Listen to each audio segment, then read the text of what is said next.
Merci à tout le monde d'être là. Et juste pour dire que cet événement particulier, c'est pas le travail, c'est un grand plaisir, notamment de pouvoir parler avec Maya d'un ouvrage que j'ai beaucoup apprécié sur des enjeux que je tiens fortement au cœur.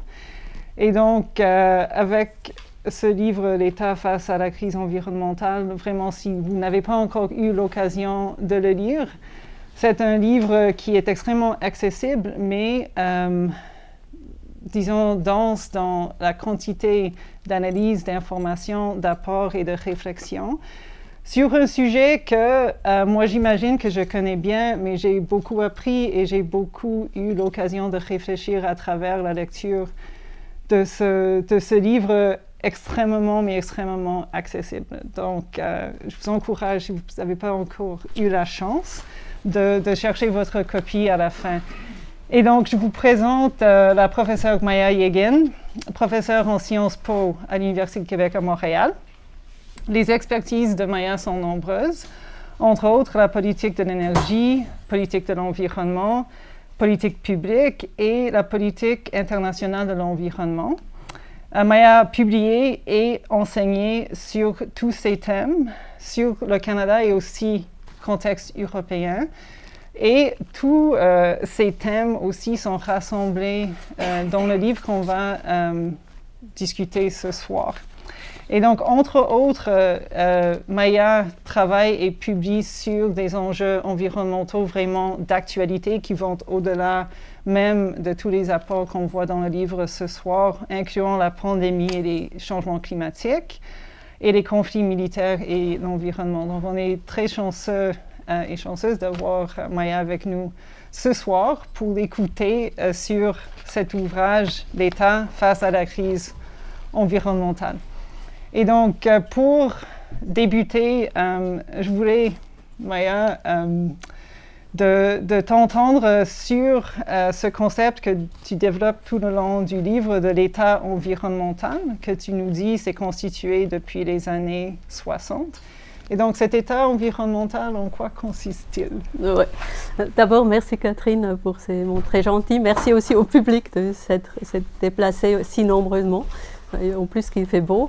J'aimerais bien aussi peut-être commencer à remercier Nadine Tremblay, les presses universités de Montréal, toute l'équipe qui m'a très bien accompagnée, puis le Cerium pour cette petite collection Le Monde en Poche.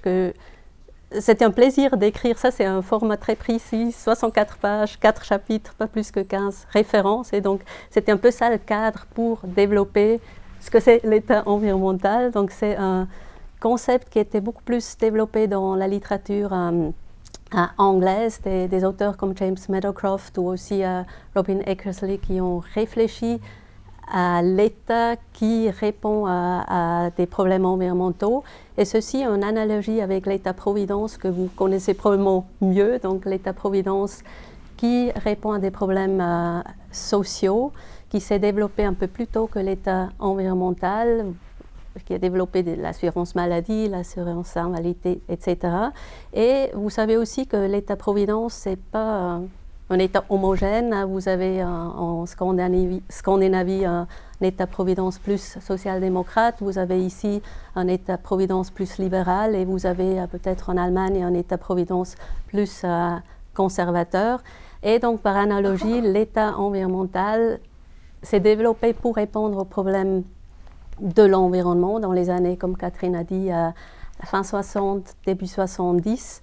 Et pourquoi à ce moment-là? C'est à un moment donné qu'on commence à comprendre qu'il y a des problèmes environnementaux, il y a des impacts importants. Ça commence avec la révolution industrielle au 18e, 19e siècle, où on commence à utiliser l'énergie fossile, d'abord le charbon, après le pétrole et le gaz. C'est bien parce que ça amène la prospérité, ça augmente la croissance économique, ça augmente la croissance démographique aussi. Mais après aussi, surtout la Deuxième Guerre mondiale, ça explose. Donc la croissance économique explose, la croissance démographique explose. Il y a énormément d'indicateurs socio-économiques qui montent en flèche. de nouveau, c'est bien pour la prospérité, mais le revers de la médaille, c'est les impacts environnementaux donc de cette industrialisation.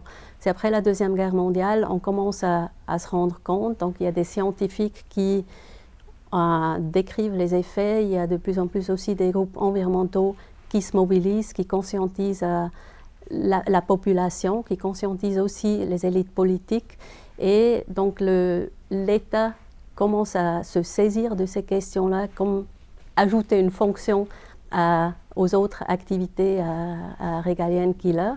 Et c'est après, en 1970, où aux États-Unis, le Environmental Protection Agency, qui est créé, rapidement suivi au Canada avec le ministère de l'Environnement en 1971, en France et ailleurs aussi.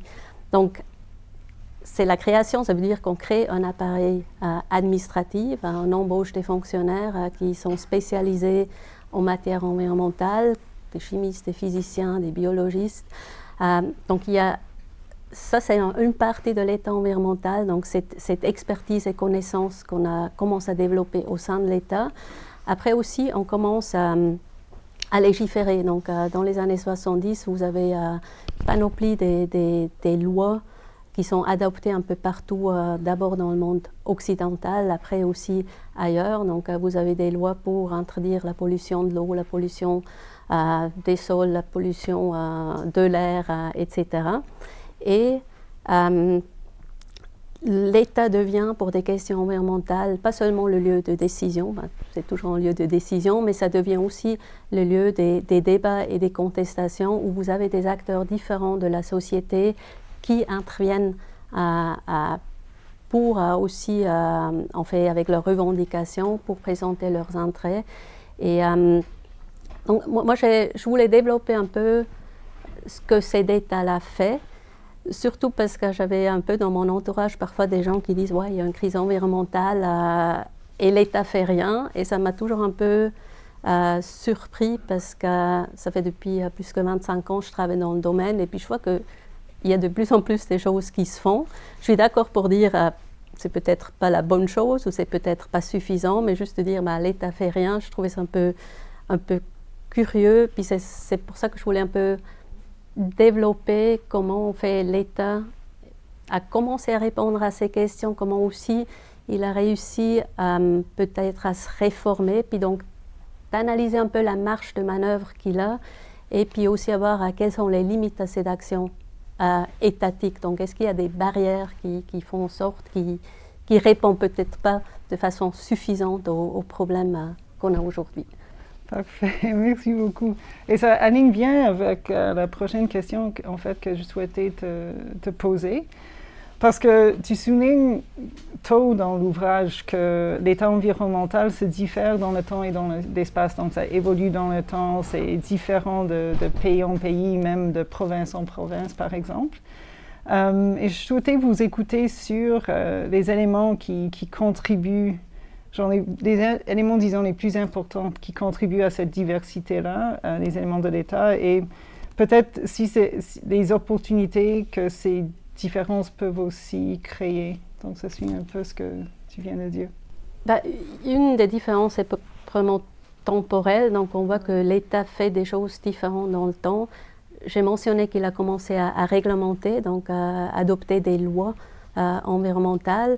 Et à travers le temps, on voit qu'après, donc ça c'était dans les années 70, début années 80, puis après, il y avait aussi peut-être un peu avec le tournant néolibéral, tout un coup on dit il faut des instruments volontaires, donc l'industrie et ses acteurs économiques savent mieux faire les choses, donc on a beaucoup misé sur des instruments volontaires, et aujourd'hui on est un peu dans un moment où on utilise davantage des instruments économiques. Donc vous avez entendu certainement des taxes sur le carbone, marché de carbone qui se développe un peu partout sur la planète, donc il y a un peu dans le temps une évolution des changements. Donc ça ne veut pas dire qu'on continue quand même à utiliser la réglementation aujourd'hui, mais il y a un peu ce que j'appelle un peu des modes en ce qui concerne les instruments politiques.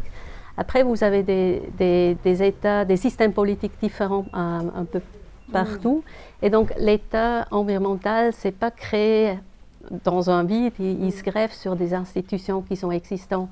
Et dans ce sens, selon les systèmes politiques, vous avez des différences. Donc un État comme la France, qui est un État unitaire, il va répondre différemment aux problèmes environnementaux de façon plus centralisée qu'un État fédéraliste comme le Canada ou les États-Unis. Donc là, vous avez des différences aussi dans ce qu'on appelle la capacité étatique ou la capacité institutionnelle. Donc, pas tous les États ont les mêmes ressources en termes de personnel, en termes de ressources financières. Et ça a après des impacts à la fois donc, sur l'élaboration des politiques, mais aussi sur la mise en œuvre. Donc des États qui ont relativement peu de capacité institutionnelle, et ils ont parfois des problèmes de faire la mise en œuvre, de faire la suivi, même si on a des bonnes lois environnementales, si on ne fait pas la mise en œuvre par la suite, c'est problématique. Donc ça c'est des différences qui sont assez importantes entre les pays. Merci. Et donc, peut-être une question, je vais m'en décrire, mais juste pour revenir au Canada, peut-être où on se situe, au Québec. Et donc, si on allait faire un exemple, si le Canada, mettons, comme État environnemental, serait plus proche à l'Angleterre pour son système parlementaire et son système électoral, ou plutôt comme les États-Unis à cause du fédéralisme, ou encore comme le Brésil pour son économie plutôt extractive. Comment est-ce qu'on peut penser cette confluence d'éléments que tu soulignes dans l'ouvrage pour comprendre l'état environnemental? Ou est-ce que de telles comparaisons ils font du sens? Oui, effectivement, je pense que c'est intéressant parce qu'on peut comparer le Canada sur plusieurs dimensions. Donc, comme la Grande-Bretagne, c'est un système parlementaire de type Westminster, où souvent on a une partie dans le gouvernement, une partie dans l'opposition, puis une alternance. C'est très difficile pour des troisième, quatrième partis d'accéder au pouvoir. Et donc, ça a surtout des conséquences pour les partis verts. Donc, pour les partis verts, c'est très, très difficile d'accéder au pouvoir. Le Canada, je pense actuellement, 2 parlementaires, si je ne me trompe pas. Le Canada a 1, et je pense que le maximum au Canada, c'était 3. Donc, comme ça, c'est assez difficile pour un parti vert de vraiment jouer un rôle important dans ce système-là. Contrairement à si on compare ça avec des systèmes proportionnels en Europe où on a plusieurs partis qui sont représentants dans les parlements, où en général, les partis verts sont plus forts. De nouveau, là, il y a des différences entre les pays, mais il est possible pour les partis verts d'accéder au pouvoir. L'exemple type aujourd'hui, c'est l'Allemagne, où actuellement un gouvernement de coalition où les Verts jouent un rôle très important, surtout actuellement avec les problèmes que l'Allemagne a face au pétrole et au gaz qui manquent à cause de la guerre de l'Ukraine. Donc le ministre de l'économie et du climat a un rôle très très clé actuellement. Donc ça c'est un exemple entre le système de Westminster avec un scrutin uninominal à un tour, donc ça peut jouer. Si on compare avec les États-Unis, qui est un système fédéral, je pense qu'il y a beaucoup de parallèles aussi. Ça veut dire qu'au Canada, les provinces et le fédéral, ils partagent les compétences en matière d'environnement. En ce qui concerne l'énergie, qui a quand même des conséquences importantes sur le plan environnemental, c'est plutôt les provinces qui ont la compétence. Et ce que je trouve intéressant dans les systèmes fédéraux, c'est de voir un peu ce que les provinces ou les États font. Donc c'est parfois comme un peu des laboratoires d'innovation aussi. Au Canada, par exemple, les provinces, jusqu'au genre 2006-2007, il y a très peu de choses qui se passaient.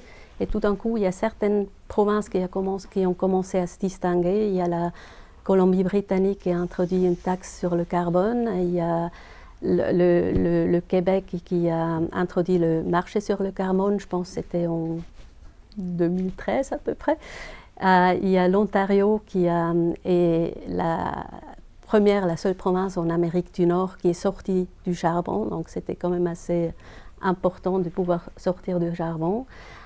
Et puis évidemment, vous avez des provinces qui sont beaucoup plus réticents à mettre en œuvre ou à élaborer des politiques environnementales. Donc ça, c'est pour la comparaison avec les États-Unis. Si on prend après un pays, je pense que c'était le Brésil, que je connais très très peu en fait, mais si je pars du fait que c'est un pays qui a des ressources naturelles qu'il veut extraire ou qu'il extrait pour des raisons économiques, évidemment la parallèle avec le Canada qui est un pays qui est très riche en ressources naturelles, cette comparaison on peut faire parce que c'est une dépendance de l'économie d'une ressource. Et donc, des pays comme ça, ils ont des contraintes très différentes que des pays comme le Japon qui ont très peu de ressources naturelles. Donc, les politiques vont s'orienter. Vous avez aussi les acteurs concernés qui vont intervenir dans le processus politique pour, évidemment, défendre leurs intérêts aussi. Donc, dans ce sens, je pense qu'on peut faire des parallèles avec tous ces exemples-là. Tous ces différents exemples. Merci beaucoup. Je voulais retourner à la question qui est posée sur la couverture de ton livre que j'ai trouvée comme frappante et aussi mobilisatrice. C'est une question qui m'a vraiment interpellée. Et donc, tu dis, si l'État peut arrêter les activités économiques en réponse à une pandémie mondiale, pourquoi ne pourrait-il pas contrer une menace planétaire bien plus grande encore? Hein? Et donc, c'est une bonne question. J'aimerais bien connaître la réponse. Et tu as abordé un peu dans la première réponse et surtout aussi dans le livre comment l'État a déjà pris le devant sur un grand nombre d'enjeux de société. Hein? Mais tu abordes aussi comment les enjeux environnementaux sont particuliers. Donc, par exemple, par leurs aspects transnationaux ou internationaux, leur dimension temporelle aussi. Et donc, selon toi, comment est-ce que les enjeux environnementaux proposent des défis inédits peut-être pour l'action étatique? Ouais. En fait, tu as mentionné plusieurs choses. Donc là, souvent, les questions environnementales se posent de façon transfrontalière, ou ça peut être transfrontalière entre les provinces, mais aussi entre les États.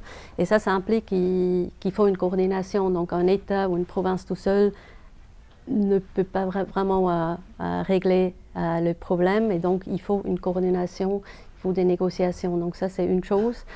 Après, beaucoup des questions environnementales, il faut des connaissances scientifiques. Donc les scientifiques jouent un rôle important. Le rôle de la science est très important.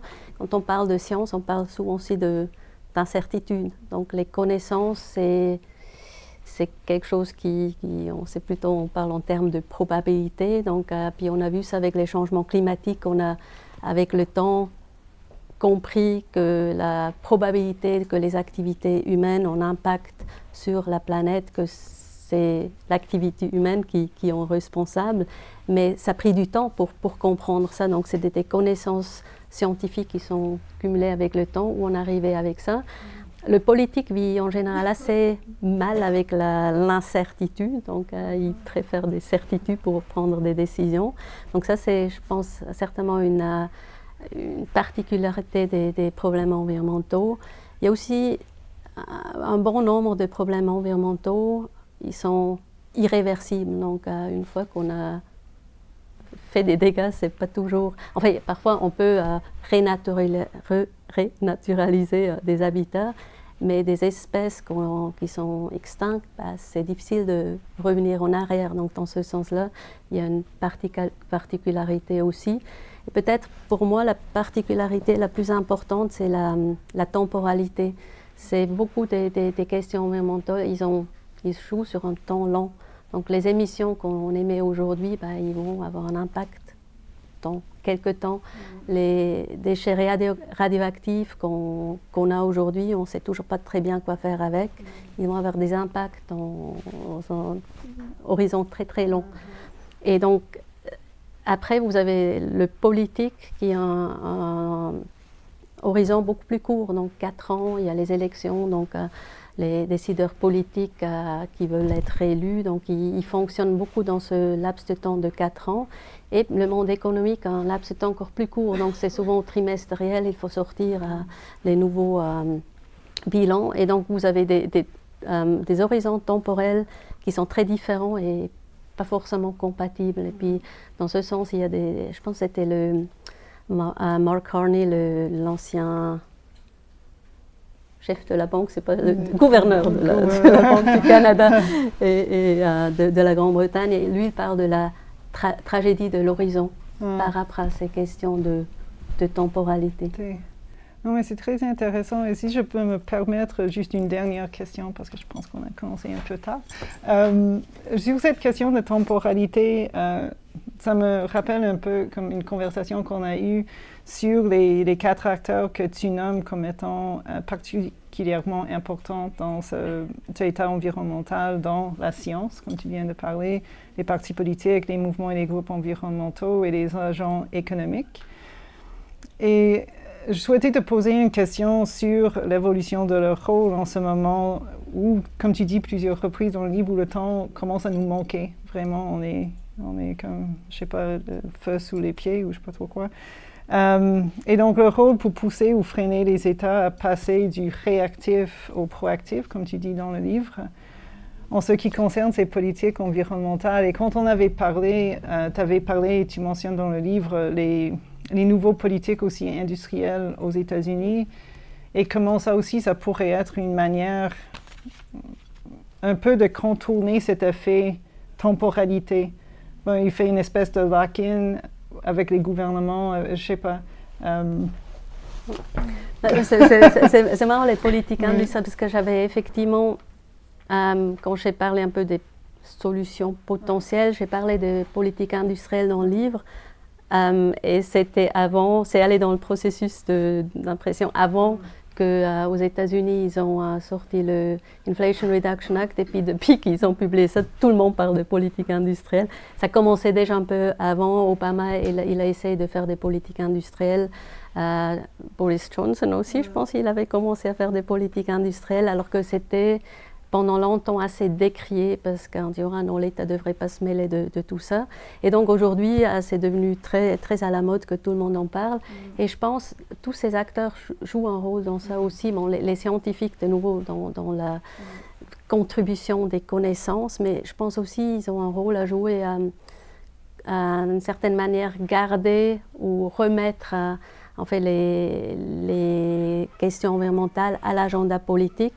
Vu que je pense les décideurs politiques ils sont confrontés par beaucoup de problèmes différents et puis je pense que c'est important de toujours rappeler que mais oui l'environnement c'est important aussi et dans ce sens je pense les groupes environnementaux sont très importants aussi c'est parce que s'ils mobilisent l'opinion publique ils mobilisent via les médias donc on continue à en parler puis je pense que ça c'est très important. Après, les agents économiques, je pense que ce n'est pas un groupe homogène.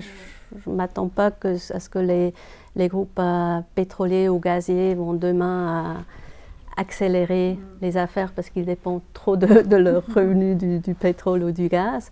Mais il y a d'autres acteurs, par exemple aussi l'industrie des énergies renouvelables ou l'industrie des batteries électriques. Eux, ils ont un intérêt que la transition énergétique se fasse de façon plus accélérée. Et donc, là où je trouve les politiques industrielles vertes intéressantes, c'est de voir que, et on le voit déjà, il y a des nouvelles coalitions qui émergent, donc des acteurs qu'avant, ils n'étaient peut-être pas du même côté, ils trouvent un intérêt en commun et peuvent faire bouger des choses. Après, je ne pense pas non plus que la transition, c'est quelque chose qui est très linéaire et complètement organisé. Donc, c'est un processus qui est chaotique, où il y a des gagnants et des perdants. Et puis, dans ce sens-là, je pense que c'est plus après une question empirique de voir comment ces acteurs se positionnent. Super, merci beaucoup, Maya, pour vos réponses, tes réponses généreuses. On a maintenant l'opportunité d'entendre des questions du public. Jean, s'il y a des questions? Oui, oui vas-y. Merci. Oui. Et si vous pouvez juste vous introduire aussi. Oui, merci à la glace. Jérôme Lucier, je ne suis pas un universitaire, je travaille au Sénat, à Ottawa, donc intéressé par ces questions politiques. Maya, une question sur le problème de l'action collective. Tu en as parlé sur la question transnationale, la difficulté de coordonner les actions, pour être parfois un peu au front des discussions politiques sur ces questions-là. Il y a toujours beaucoup d'arguments qui sont amenés contre toute forme d'évolution de nos politiques, certains plus forts que d'autres, mais je dirais qu'un peu par expérience, celui qui a tendance à ralentir certains politiciens ou bien intentionnés, c'est celui du quoi ça sert de le faire si les autres le font pas, on est impuissant, on est une goutte d'eau dans l'océan, on fait que se tirer dans le pied, etc. Je ne crois pas personnellement à cet argument, mais il existe et il est fort. Je me demande s'il y a une recette secrète pour y répondre ou s'il faut accepter que c'est un problème. Non, je pense qu'il n'y a pas de recette pour ça. Il va toujours avoir ces gens-là qui ne veulent pas bouger, qui ne vont pas bouger. Mais c'est pour ça que, en fait, j'ai parlé avant de ces politiques industrielles, puisque aux États-Unis, ils essaient de faire avec le Inflation Reduction Act, c'est quelque part donner des bonbons à des gens qui n'étaient pas a priori pour la transition, donc, mais qui commencent à tout d'un coup voir un intérêt, puis ils vont être, ils ont certains bénéfices de faire partie. Ils ne le font pas forcément parce qu'ils croient que c'est important, que les changements climatiques existent, mais ils le font parce qu'il y a du business à faire dedans. Et dans ce sens-là, ça peut quand même créer des coalitions. Donc pour moi, c'est après les coalitions, c'est quelque part pour la cause environnementale, c'est pas important si tout le monde y croit. Mais si tout le monde commence à marcher dans la même direction, on peut gagner quelque chose. Ceci dit, je pense pas que ça va être facile et ces résistances-là, ils sont quelque part dans le système. Et c'est aussi dans le livre, j'essaie un peu de développer quelles sont les barrières réelles qui se posent à l'État aussi, parce qu'il y a ces acteurs-là qui sont souvent des acteurs économiques, mais il y a un peu nous tous aussi qui font partie des barrières, parce que puis là, j'essaie de le développer un peu dans le livre. Il y a un argument du plafond de verre, un peu qui était développé en analogie avec le plafond de verre comme barrière structurelle aux carrières des femmes ou aux carrières des groupes minoritaires. Et donc ces auteurs, ils disent, l'État, il est à la fois, c'est l'argument néo-marxiste, il dépend des capitalistes donc pour ses revenus, donc il est un peu dépendant du capitalisme, mais en même temps, l'État a besoin de la légitimité. Et c'est qui légitime l'État? C'est dans les États démocratiques, c'est les citoyennes et citoyens, mais les citoyens et citoyennes, c'est aussi des consommatrices et des consommateurs. Et vu qu'on aime très bien notre prospérité, si l'État ne nous fournit plus le cadre pour notre prospérité, ça devient plus difficile pour la légitimité. Et donc ces auteurs-là, ils sont assez critiques et ils pensent qu'il y a cette barrière structurelle à l'État aussi d'être peut-être plus proactive. Et là, il y a ces questions d'action collective qui sont quelque part implicites dans le système. Merci. Oui. Oui, bonsoir. Mon nom est Dominique Brunet. Je suis diplômée à la maîtrise en études internationales à l'Université de Montréal. Je me posais la question au niveau des mécanismes internationaux comme le PNUD par exemple. Je ne sais pas si vous avez traité, mais est-ce qu'il y a des mécanismes internationaux qui permettent justement de voir quels sont les États qui sont les moins avancés relativement aux questions environnementales, de façon à les aider, ou pas les aider, mais en fait les pousser à améliorer ces questions? D'abord, je ne parle pas du PNUD du tout dans le livre, mais en fait, c'est pas vraiment des mécanismes, mais ce qui existe, c'est un index de performance environnementale qui est publié à tous les 2 ans par, je pense, à l'université de Yale et de Columbia, où on a vraiment un peu un ordonnancement des meilleurs et des pires États en termes de performance environnementale. Je pense qu'il y a 4 critères où ils mesurent ça. Puis là, je pense, si je me souviens bien, c'est souvent les États scandinaves qui sont un peu au top. Et je pense actuellement, il y a l'Inde qui est tout en bas, puis le Canada est quelque part au milieu. Et donc là, on voit la performance. Après, est-ce qu'il y a des mécanismes pour aider les pays?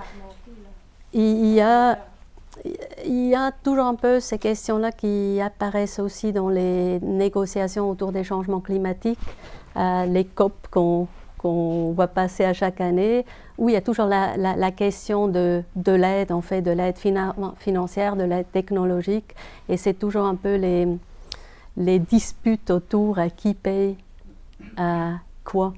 Mais c'est effectivement ces transferts de technologie et les appuis financiers peuvent aider des pays qui sont moins bien placés.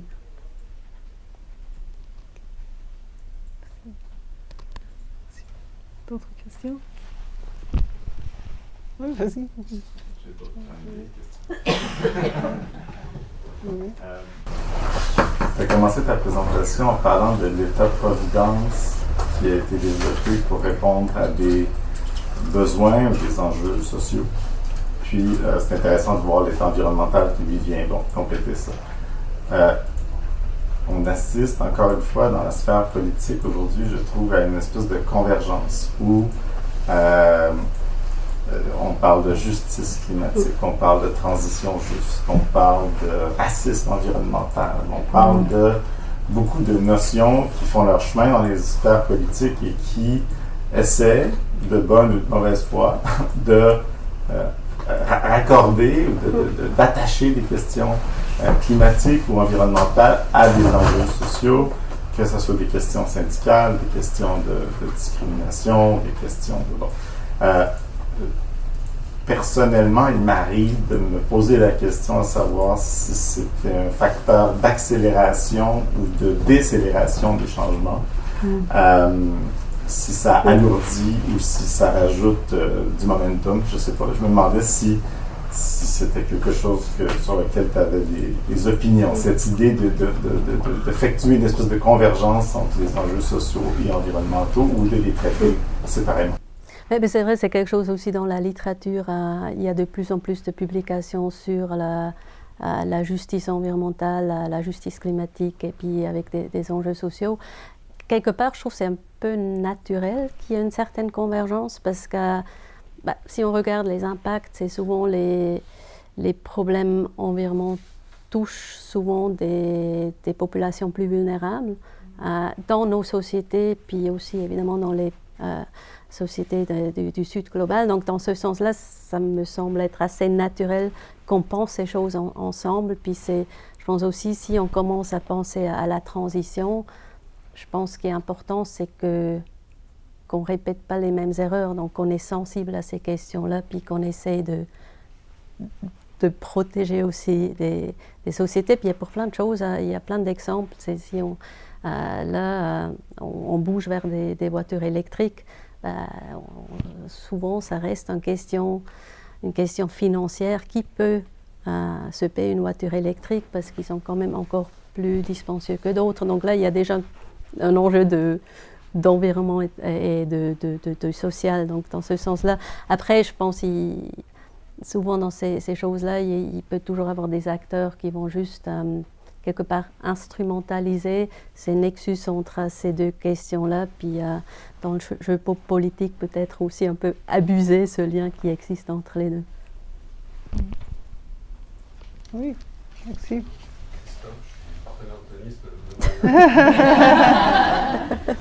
En prof à Jonathan, collège à Lille. Bon, tu sais où je m'en vais avec ma question probablement, ça on a déjà parlé. Les géologues. Mais bon, l'État, c'est le lieu qui fait vivre le débat sur l'environnement depuis 30-40 ans peut-être, mais en même temps c'est un débat qui est limité, c'est un débat qui part du principe qu'il faut soutenir la croissance. On n'est pas vraiment citoyen, on est consommateur. Donc il faut donner aux consommateurs une croissance soutenue, généralement 2%, ça fera l'affaire, 3-4, ça sera mieux. Dans quelle mesure est-ce que l'État peut se réinventer? Parce que dans ma lecture de l'histoire, l'État n'existe que par la croissance. Il n'y a pas d'État sans croissance économique. Alors la croissance économique, c'est une absurdité. Les géologues nous disent de plus en plus, beaucoup d'autres. Et donc il faut transitionner vers une post-croissance, une décroissance. Ce qui ne veut pas dire une décroissance à tous les niveaux, c'est pas une décroissance des services locaux, une décroissance des manufactures. Et donc en fait, l'État est mal placé pour engager cette réforme, puisque l'État n'existe que par la croissance, et veut donner de la croissance à ses citoyens consommateurs.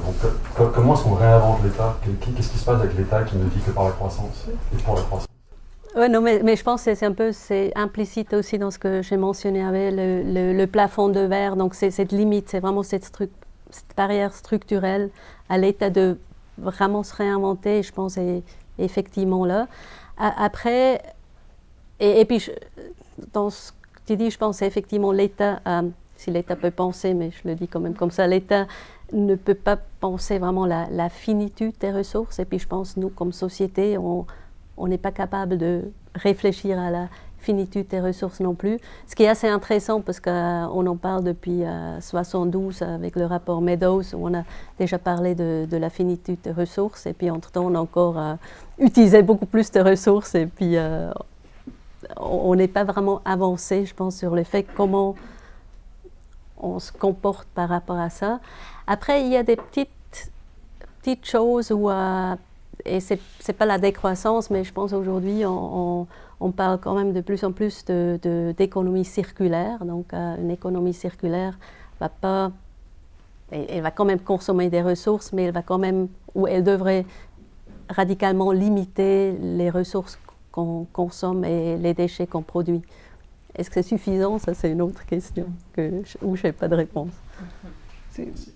Je me permets de poser une question suite à la question. Juste parce que je viens de lire quelque chose tout récemment. C'est un économiste des années 50. Puis vraiment cette idée du but ultime de l'État de la croissance économique, c'est quelque chose qu'on invente dans l'après-guerre, du Deuxième Guerre mondiale. Et c'est vraiment lié avec les questions que tu abordes sur les questions de l'état de providence, etc.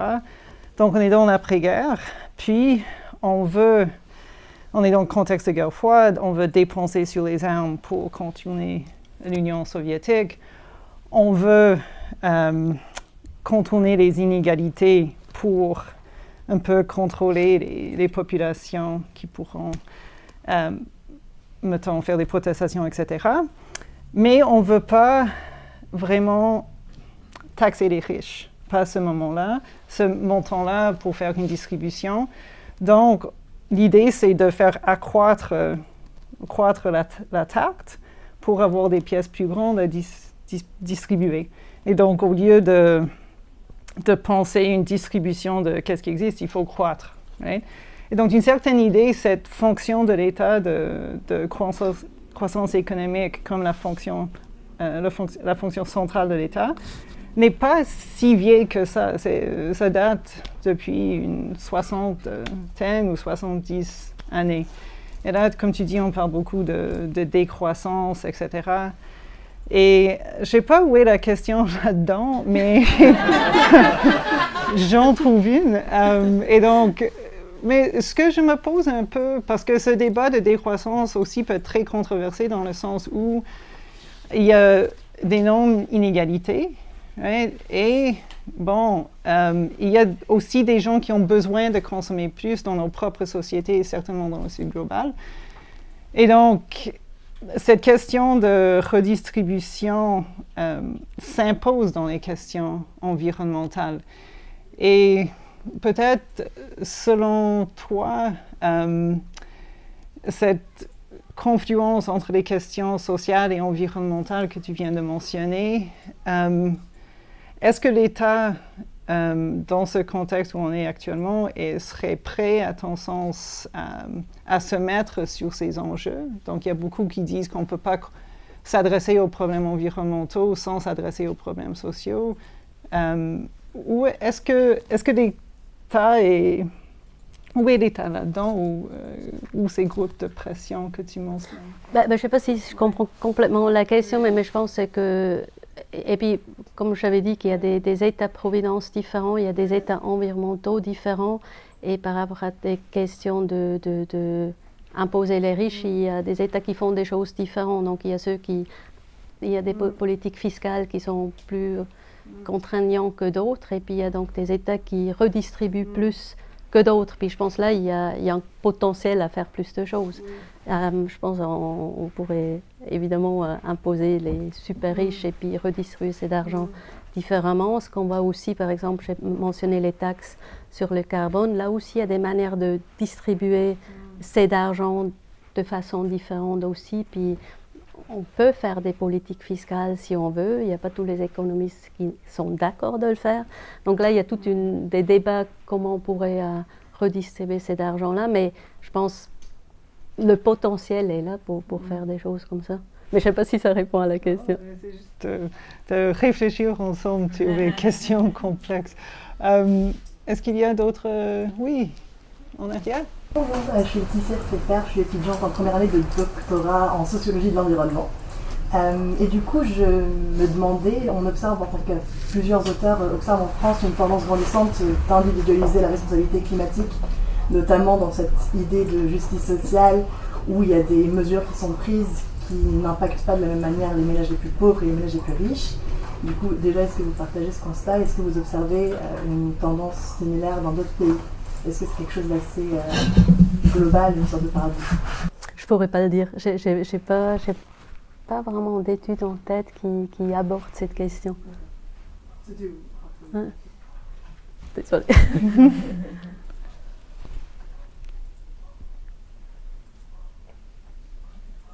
Maxime? Non? Oui? Oh, pardon, je m'appelle Frédéric Ménard, je suis le partenaire de promenade de Maya. Et je voudrais poser une question, parce qu'il y avait Francis Dufidéry qui me souffle dans le dos, là.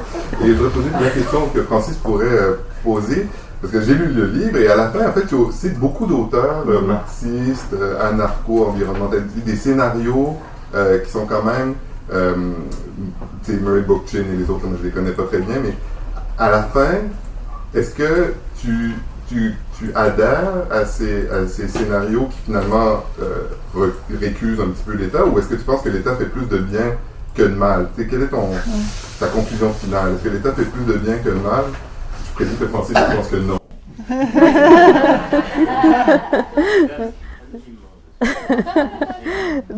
Pour l'instant, je pense qu'il fait plus de bien.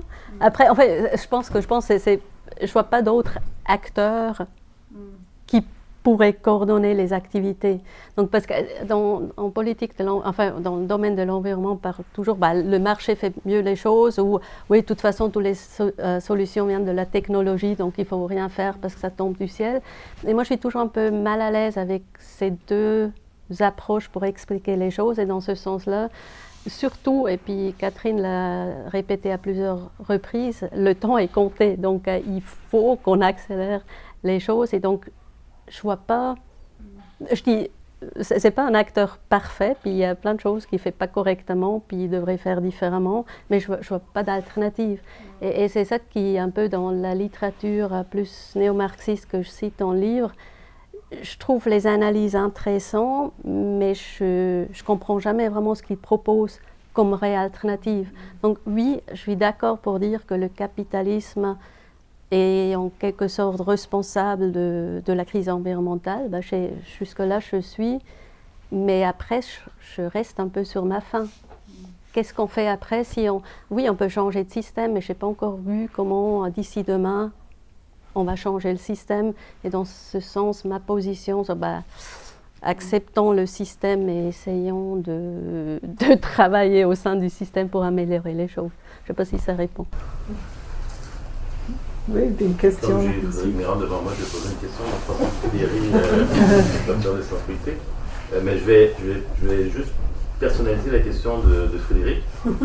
Stéphane Guilbeault, par exemple, est-ce qu'il fait du bien ou du mal? Parce que je comprends que si on regarde les actions environnementalistes de l'État, on va pouvoir dire qu'ils font quand même des choses. Mais tu as parlé aussi du développement industriel, puis comment l'État favorise le développement industriel. Donc à la fin, je comprends que l'État fait des choses, mais est-ce que ça s'annule? Et là, je prends un cas très précis de Stéphane Guilbeault, par exemple, qui est ministre de l'Environnement, qui défend les claims, qui signe des conventions avec des extractivistes de pétrole, par exemple. C'est quoi son bilan à lui, carbone, entre autres? Je ne sais pas combien de fois il prend l'avion, mais... Il est directement ministre de l'Environnement. Je ne parle même pas des autres ministères du gouvernement canadien qui favorise le développement industriel ou des choses comme ça?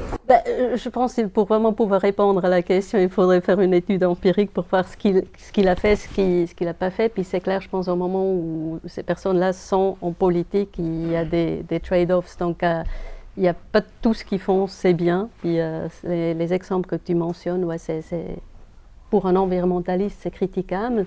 Après, ce que j'observe quand même depuis que lui, il est là, depuis qu'il y a aussi des gens comme Wilkinson aux ressources naturelles, la politique canadienne en matière d'environnement bouge pas mal plus que depuis que je suis au Canada. Donc, puis ça fait quand même quelques temps. Donc dans ce sens, c'est toujours est-ce que le verre est à moitié plein ou à moitié vide. Ça, c'est après une appréciation personnelle. Après, les questions des pipelines, c'est encore toute une autre question aussi. C'est toutes nos sociétés, ils carburent sur le pétrole, sur le gaz, sur le charbon. Et tout ce qu'on fait au quotidien, c'est lié à l'énergie. Donc, on peut fermer tous les pipelines et puis on ne fait plus grand-chose. Et dans ce sens-là, il y a aussi, je pense, il faut qu'on va rapidement vers des alternatives. Mais si on ferme tous les pipelines demain, c'est difficile. Peut-être moins pour nous, mais dans les pays de développement au sud, il y a, dans l'agriculture, c'est des engrais, ils ne vont plus manger. En fait, c'est très très complexe ces questions-là.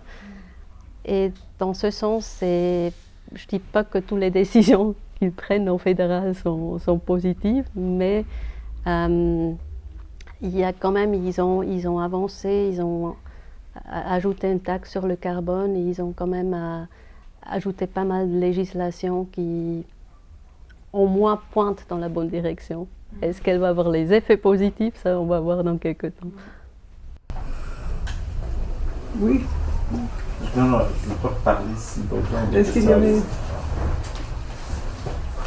Oui. Oui, je pense que tu peux continuer. Suite à la question qui parlait du niveau fédéral, j'aimerais bien t'entendre sur le rôle des villes dans le changement, dans la lutte au changement climatique, parce qu'il y a des auteurs qui préconisent que les solutions devront d'abord être locales pour avoir un effet sur le quotidien. Merci. Je ne parle pas du tout des villes, donc ça c'est... Mais c'est 64 pages quand même, on n'a pas la place pour ça, mais c'est clair qu'il y a toute une littérature sur le rôle des villes, c'est important. C'est clair qu'elles ont un rôle très important à jouer, mais pour moi c'est jamais exclusif, parce que je pense là où on est, tout le monde doit faire ce qu'il peut, puis là les villes sont très bien placées pour faire des choses, parce que c'est aussi... aujourd'hui, la majorité des gens habitent dans des villes, donc c'est normal qu'on commence à travailler là où les gens habitent. Et dans ce sens-là, pour moi, oui, c'est clair, mais ce n'est pas du tout exclusif par rapport au niveau provincial ou fédéral ou international, je pense, ou individuel, je pense individuellement aussi. Il y a des choses à faire. Oui, Béa. Oui, j'ai juste un petit commentaire. Quand on parle du sud global, si on voit le nombre de gens qui habitent là, disons en Chine, peut-être que la Chine ce n'est pas le meilleur cas, mais en Inde, etc. Donc l'État ne fait pas beaucoup, mais la consommation des gens est minimale comparée à ce que nous consommons. Donc je pense que c'est l'État, la politique, mais c'est aussi la société. Donc, si on regarde ce que nous consommons ici aux États-Unis, et le nombre de gens qui habitent là-bas, donc je trouve que peut-être qu'il faudra un peu contextualiser. Donc, ce n'est pas qu'ils sont vraiment en bas. Quelquefois, je trouve que nous sommes plus en bas. Parce que notre consommation est plus agressive, même si nos États... C'était pas du tout ce que je voulais insinuer. Et puis, je suis peut-être là où je suis pas complètement d'accord en Inde, parce que aujourd'hui, j'ai écouté une émission sur l'Inde exactement et l'énergie, puis l'État, c'est pas facile, mais ils ont quand même réussi, je pense, cette année ou l'année dernière, à donner accès à l'électricité à tout le monde, pas forcément en permanence, mais c'est très important. Donc, aussi, je pense dans ces pays-là, ils ont des défis très différents, je pense, des nôtres. Mais là aussi, je pense l'État peut jouer un rôle, même s'il est différent. Puis je pense que c'est aussi un État fédéraliste qui a certains défis que les États fédéraux ici ont aussi. Et je pense aussi, juste si je peux ajouter un petit commentaire, ça relève aussi un peu de cette diversité de défis environnementaux auxquels nous faisons face. Je ne suis pas experte sur l'Inde, mais genre, comme vous dites, niveau de consommation, etc., mais il y a des grands problèmes de qualité de l'air, mettons, qualité de l'eau, auxquels les personnes sont exposées. Et donc, c'est aussi ce problème étatique que tu poses. Il me semble aussi que c'est un problème extrêmement divers sur un grand nombre de défis qui touchent des différentes sociétés de différentes manières. Oui? On va prendre la place de d'autres si vous voulez parler. Oh, Nadine, est-ce que vous aviez une question, non? Oui. Non? OK, vas-y. Oui? J'avais une question sur tu as mentionné la légitimité qui venait du public.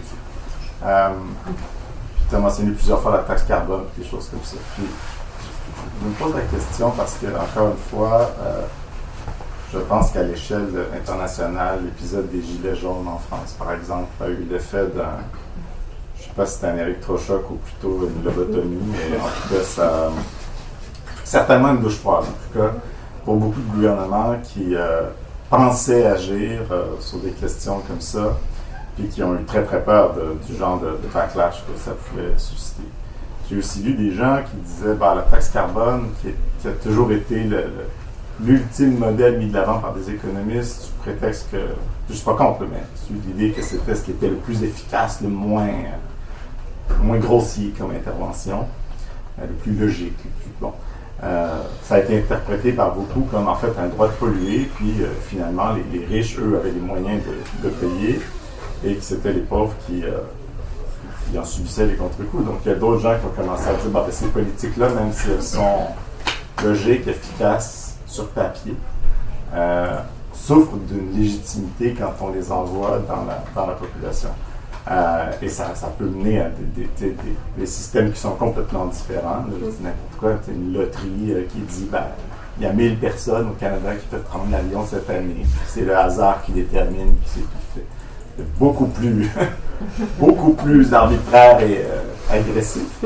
Mais à la limite, si les gens acceptent que c'est le hasard qui détermine, peut-être qu'il n'y a pas ce problème de légitimité. Je ne sais pas si c'est des considérations sur lesquelles il y a des choses qui s'écrivent aujourd'hui, sur cette espèce de moyen de pallier l'illégitimité perçue de certaines politiques.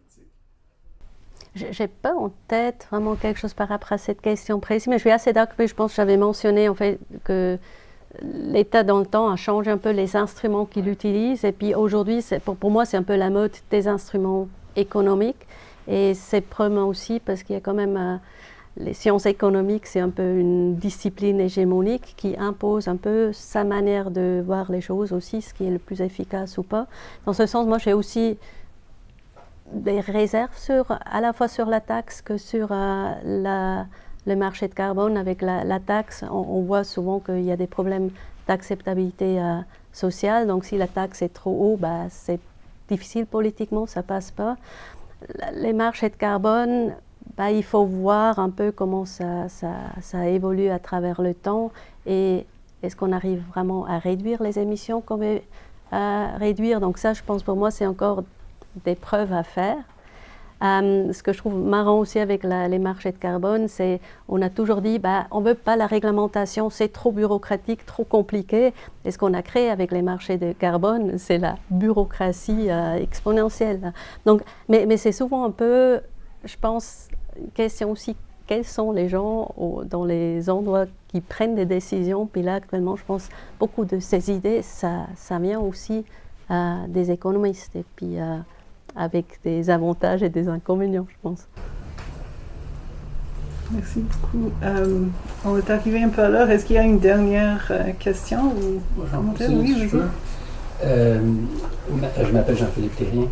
Le livre parle de l'État ou des États. Est-ce que tu t'intéresses un petit peu au rôle possible des organisations internationales?